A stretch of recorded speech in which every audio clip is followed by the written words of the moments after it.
The views and opinions expressed in this podcast are not those of New Zambia or its employees, but of the presenter and the respective guests. The New Zambia podcast is powered and proudly brought to you by New Zambia Media.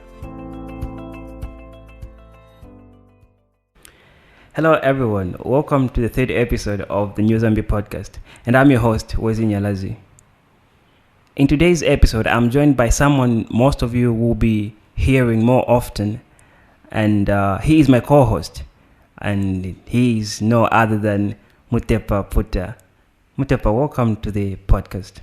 Thank you, Wezi, for that amazing introduction. Well, it's good to have you here, and I hope that you have much fun I hope you have fun as much as I do here.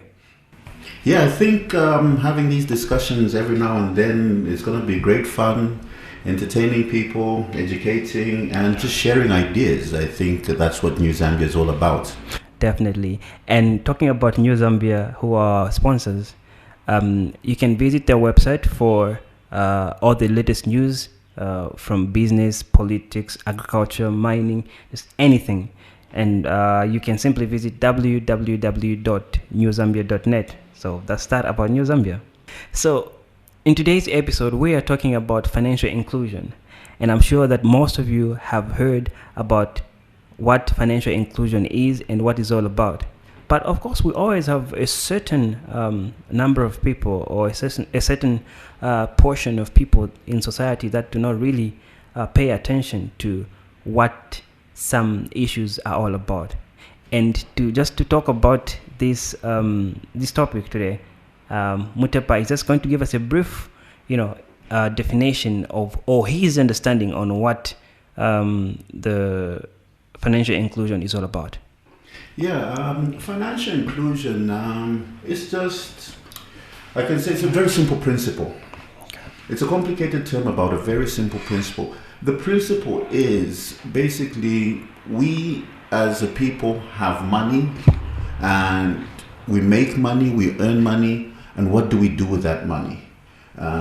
There's certain sectors of society that are capable and they're able to enter the banking sector, they're able to put the money away and things like that. And there's certain sectors of the society that live day to day and live hand to mouth.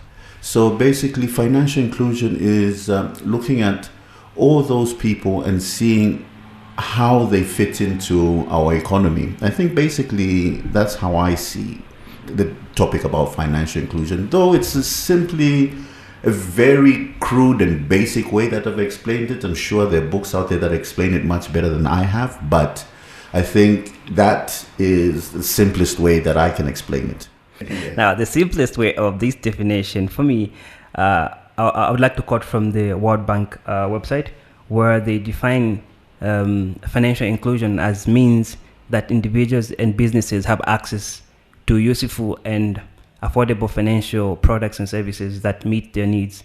And these needs are transactions, payments, savings, credit, and insurance delivered in a responsible and sustainable way.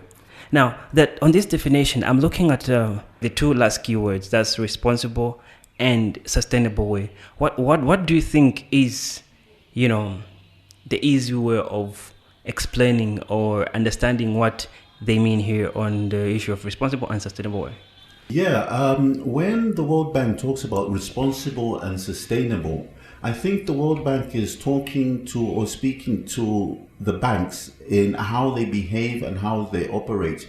In providing us with financial services, the banks really have the upper hand in how they treat us and what they do with us.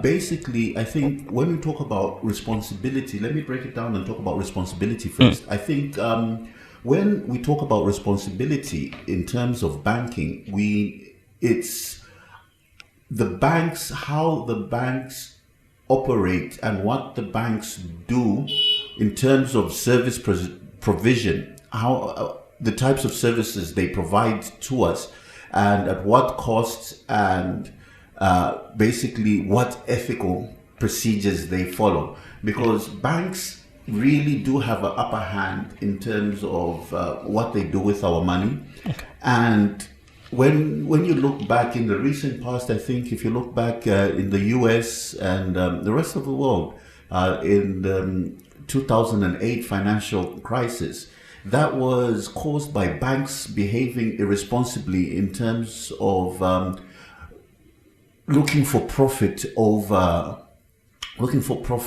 sustainability. Okay, interesting. So profits over sustainability.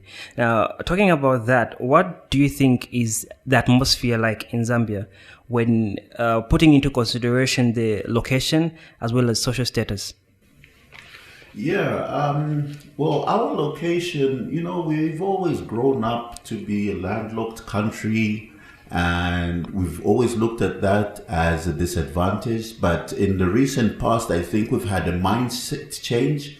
We've had a shift in terms of perspective, and we're looking at ourselves as a land-linked country and able to provide services and goods to our neighbors rather than looking out to bring in. In terms of our social status, well, we're still trying to push to become a middle-income country, but like the rest of the world right now, I think the gap between the rich and the poor is so vast, and there's no middle ground right now. And the middle ground, that's where all the growth is supposed to come in. Yeah. Okay.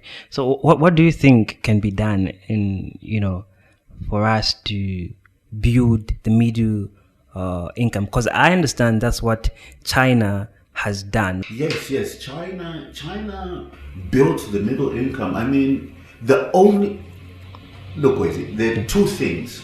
There are two things that drive economic growth. And these examples, you can see them in all the developed countries through the industrial age. Number one is agriculture. And number two is value addition, manufacturing. But unfortunately, like any other resource-rich country, Zambia has gotten caught up in this mining is everything. All we want to talk about is mining. And unfortunately with mining is we do not own the mines. We sold the mines. And so the revenue that comes from the mines is not ours. We can't complain about revenue that's not ours. All we can do is collect sustainable taxes from that mine. But that's it. We've always been talking about diversification in the country. So let's put mining aside, okay? Let's put the mines on the side. How can we build the middle income? The middle income will only grow through agriculture and value addition. Number one, the biggest problem we have in Zambia, we think maize is agriculture. Maize is not agriculture. Maize is just there to provide us our staple food, but how long has it been our staple food, So if we look at agriculture broadly and we talk about non-traditional crops, we can venture into export markets and build cooperatives, and that is what will bring Zambia out of where we are. Because the thing with agriculture, the beauty about agriculture, what I love about agriculture is you need so little to start with. Wezi, I like talking. This is the example I like giving. If I gave you one maize seed and you put it in the ground today, yes, and you water it, at the end of a 3-month cycle, you'll have 2 cobs of maize with probably 200 or 300 potential maize seeds from that crop. Yeah. And if you plant those 300 in another 3-month cycle, you probably have a small field of maize. And that's how quickly agriculture grows. Coming back to your question, what will bring us out is if we concentrate on agriculture, planting and growing stuff for ourselves, very quickly we'll find that we have got too much to consume. And so the next logical step will be value addition, things will start getting rotten.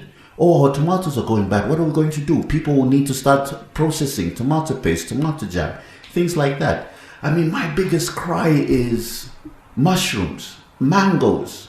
We only have them once a year. Why is that? Because we do not have proper industries that are looking at storing them so that we can have Tente in November or we can have Tente in July, you know. Tente is always just a Christmas thing. Why should it be like that? We have to start refusing to accept things to be normal. And this is what will bring us out of poverty and bring us into a middle income society.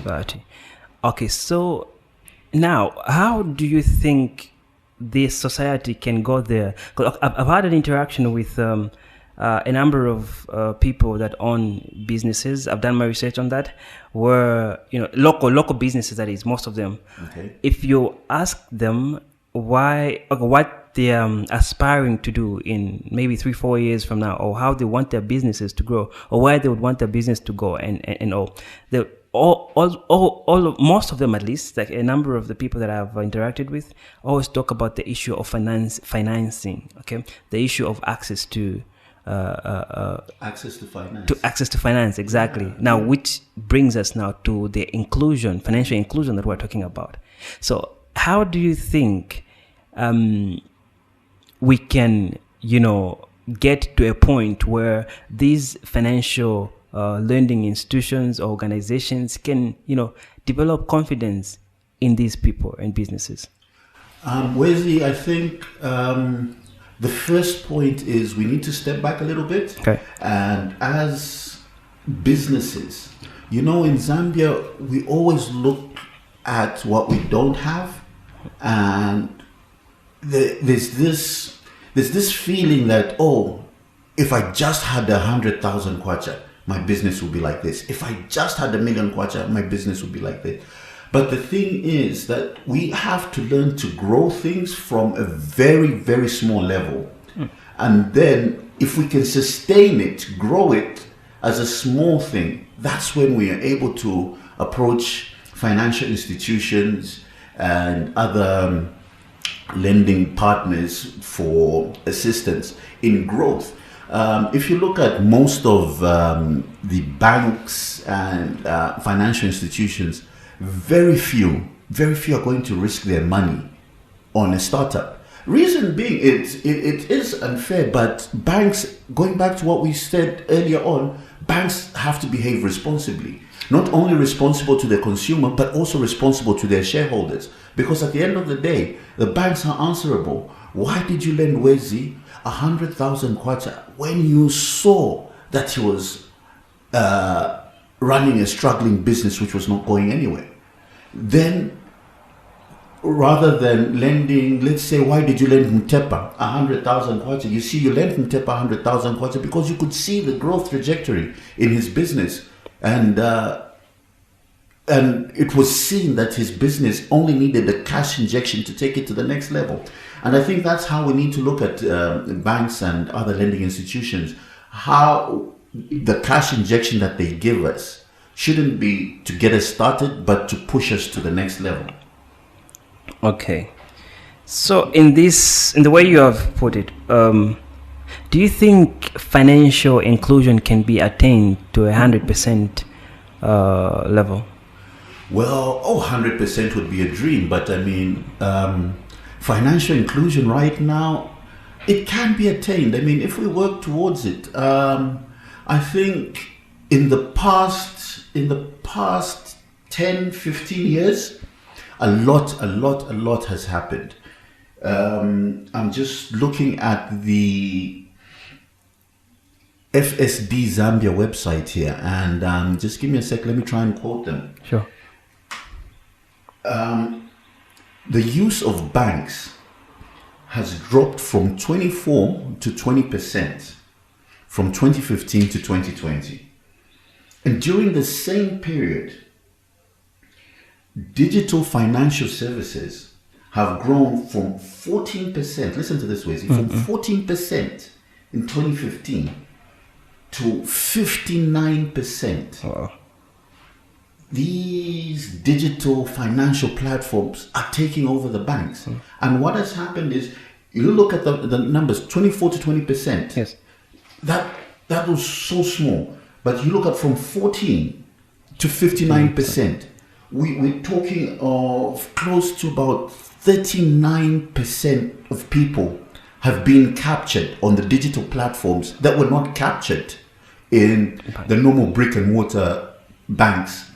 So in terms of your question, financial inclusion, we're getting there. Okay. We have taken a different path, and I think that's what we need to do as Zambia, is use solutions that work for us. We've taken a different path, and our path is mobile banking, agency banking, because I think, most of our literacy levels in Zambia, unfortunately, is still quite low. And, people feel intimidated in walking into a big bank and talking to a branch manager. And these guys, I have Mr. Wezi here, he comes and deposits 100 million, and here I come with my 50 kwacha, they won't even respect me. But if I go with my 50 kwacha and it's just a small booth, and I can deposit. I sell my vegetables, and I know that, I've made a 30 kwacha today. I can, on my way home, I don't have to make any special detours or go to any place. I can just walk up to a small booth and deposit my 30 kwacha and keep my money safe for next day's purchases and next day's business. And so I think the mobile service providers have really helped bring in financial inclusion. Oh. Now, talking about the mobile service providers that are obviously providing the digital, in other words, I can say, for lack of a better term, saying that competitors to banks when it comes to the issue of the finance inclusion and all. Just last week or this very week, Airtel Zambia announced the launch of its virtual MasterCard. Now, yes. What do you think is the view, from a bank perspective? Do you think the bank is losing it, or for the consumer banking mostly, obviously? Oh, well, retail banking, it's jump on or get left behind. I mean, retail banking have to pivot. They have to change.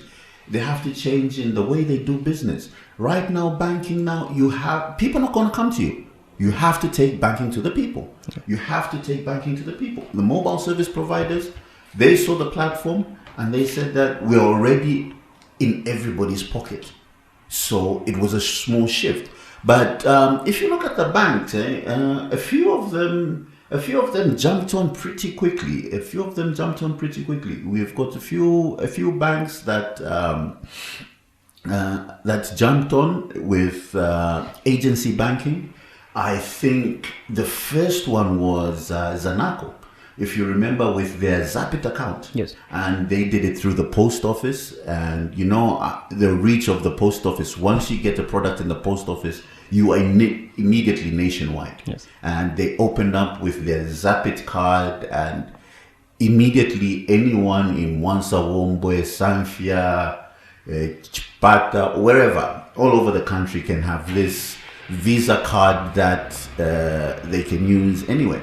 So, I mean, Zanaco jumped on quickly, FNB jumped on quickly, and all the other banks are slowly following. And the way to go is taking banking to the people.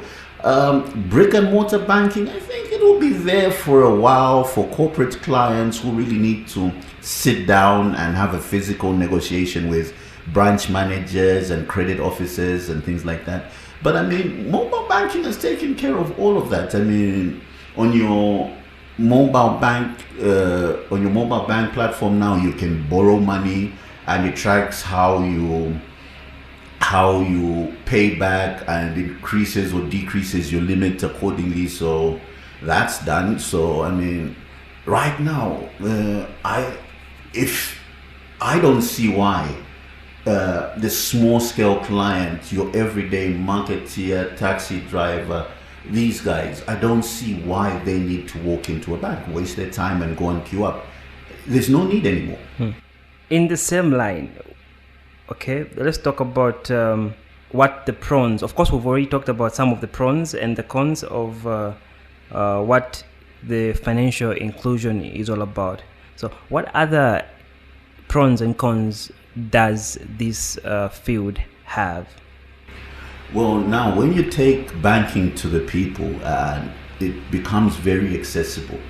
What you're also doing is you're opening up to fraudsters. Unfortunately, people who financial scams and things like that, they take advantage of these situations. And I think we had a small spate in Zambia. I think it's dying down now, but I think we've all received the message.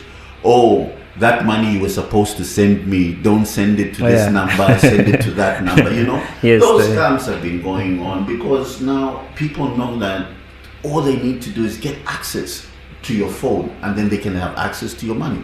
But, I mean, 2-step, 3-step authentication and one-time PIN access and all these safeguards are there to help us and protect us. So I think, when we look at the downside, there's really not much downside when it comes to mobile banking. And I think, we in Africa are leading, and I think the West are trying to catch on. As we close, what role do you think the monitoring policy plays in the fight, or rather in the financial inclusion business?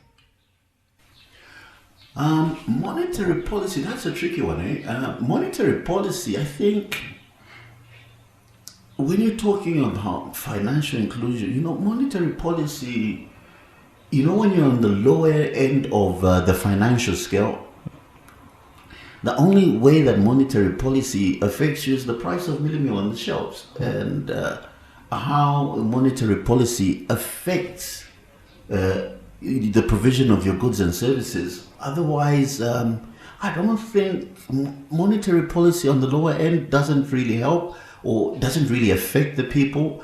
But when you go to the middle, to the upper end, where people now have money for savings and they have money for investment, that's where monetary policy affects them. Because when base rates go up, it feels like a bad thing, because the cost of you borrowing money becomes very high. But then when base rates go up, there's a small section of society that gets really excited because they have got enough financial muscle to buy Bank of Zambia treasury bills, or to get fixed deposit accounts and term deposit accounts, and they're able to make money.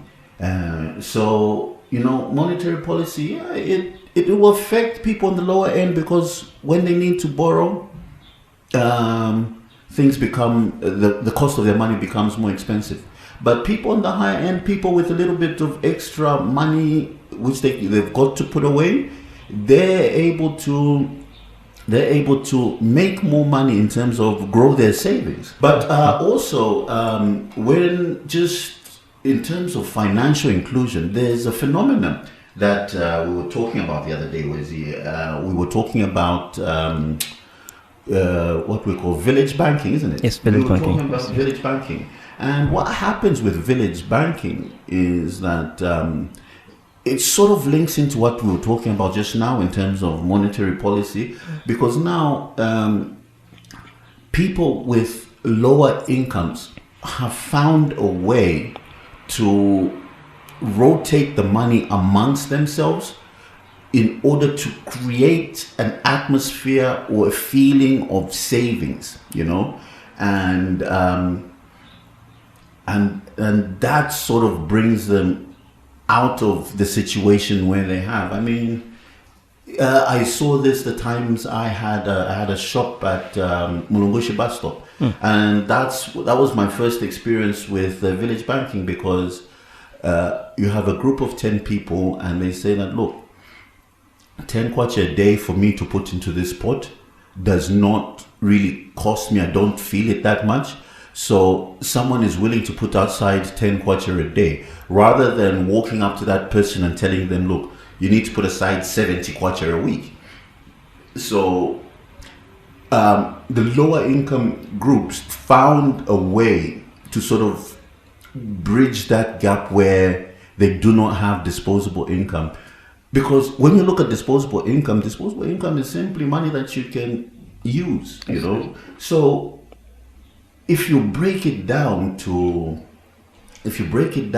in its simplest term, we all have disposable income, because even the guy who's selling sunglasses on the streets, he'll have a 2 kwacha at the end of the day, which he won't use for any big plans, but he'll buy a Max Cool on his way home just to cool down or whatever. That's disposable income. And that is money that he can either buy that Max Cool or set aside and do something else with it, you know. So yeah, disposable income is at different levels, and I think the key takeaway here is that you know, for financial inclusion, we all have to learn to put a little bit extra aside.